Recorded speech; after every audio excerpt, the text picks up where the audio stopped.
পরকীয়ার অভিযোগ আর পরকীয়ার অভিযোগে এবার খুন হলেন এক মহিলা।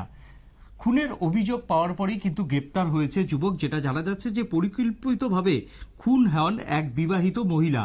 ঘটনা শনিবার ভোরে এডিনগর থানার অন্তর্গত মহেশতলা এলাকায়। জানা গেছে যোগেন্দ্রনগর বটটিলা এলাকার কল্পনা দেবনাথ নিজের সন্তানদের ফেলে একই এলাকার শঙ্কর সূত্রধরের সাথে পরকীয়ার সম্পর্ক গড়ে তোলেন। ওই মহিলা শঙ্কর সূত্রধরের সাথে মহেশতলা এলাকায় বেশ কয়েক মাস ধরে ভাড়াটিয়া হিসেবে বসবাস করছিলেন।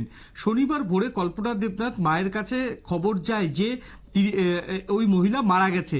খবর পেয়ে ঘটনাস্থলে ছুটে আসে মহিলার মেয়ে। এসে দেখতে পায় কল্পনা দেবনাথের মৃতদেহ নিচে পড়ে আছে। তার পাশে বিছানায় বসে আছে অভিযুক্ত শঙ্কর সূত্রধর।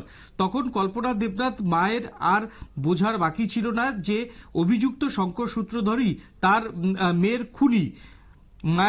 মেয়ের চিৎকারে ছুটে আসে এলাকাবাসী। এদিকে অভিযুক্ত শঙ্কর সূত্রধর বিবাহিত।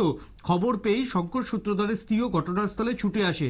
পরে এলাকাবাসী অভিযুক্ত শঙ্কর সূত্রধরকে উত্তম মাধ্যম দিয়ে তারা পুলিশের হাতে তুলে দেয়। খবর পেয়ে এডিনগর থানার পুলিশ ঘটনাস্থলে দ্রুত ছুটে এসে অভিযুক্ত শঙ্কর সূত্রধরকে গ্রেপ্তার করে থানায় নিয়ে যায়।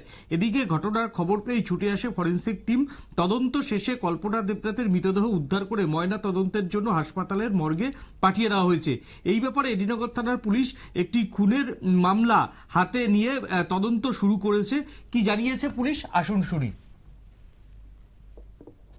সকালবেলা আমরা এডিনগর থানাতে এটা খবর পাই যে মহেশখোলা এলাকাতে একটা ঘরে একটা মহিলা কল্পনা দেবনাথ তার ঘরে এসে মৃত অবস্থা করে আছে। তারপর খবর পাই আমরা আসি, মহিলা থানার পুলিশ আসে, আমরা তাকে ভালোভাবে দেখি। তারপরে এখন আমরা তাকে জিবি হসপিটাল মর্গে নিয়ে যাবো তার পোস্টমর্টম এক্সামিনেশনের জন্য। কাউকে আটক করা হয়েছে? কাউকে বলতে তার পার্টনার, তার সাথে যে থাকে তাকে আমরা এখন এডিনগর থানাতে নিয়ে জিজ্ঞাসাবাদের জন্য নিয়ে গেছি যে তার আসলে অন্য কোনো কারণ আছে কিনা, তার মৃত্যুর পিছনে কোনো রহস্য লুকায়িত আছে কিনা সেটা উন্মোচনের জন্য। ওনার মেয়ের অভিযোগ ওনাকে নাকি হত্যা করা হয়েছে। তখন তো অভিযোগ আমাদের কাছে করছে, এই কারণে আমরা তারে নিয়ে গেছি জিজ্ঞাসাবাদ করার জন্য। আমরা জিজ্ঞাসাবাদ করবো আর পোস্টমর্টম করা হবে। পোস্টমর্টমের ফলে তার মৃত্যুর আসল কারণ উদ্ঘাটন করা হবে। আর আমাদের এফএসএল টিমও এসছে, তার যেগুলি আছে এগুলি এখন প্রিজার্ভ করে আমরা এফএসএল এ পাঠাবো। ওনার নামটা, মৃত ব্যক্তির নামটা? মৃত ব্যক্তির নাম শ্রীমতী কল্পনা দেবনাথ, বয়স প্রায় 42।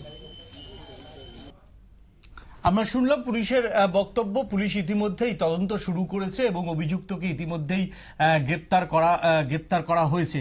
এখন নিয়ে নেব ছোট্ট একটা বিজ্ঞাপনের বিরতির পর ফিরে আসছি আমরা অন্য কোনো খবরের সঙ্গে। থাকুন নিউজ ভ্যানগার্ডের পর্দায়।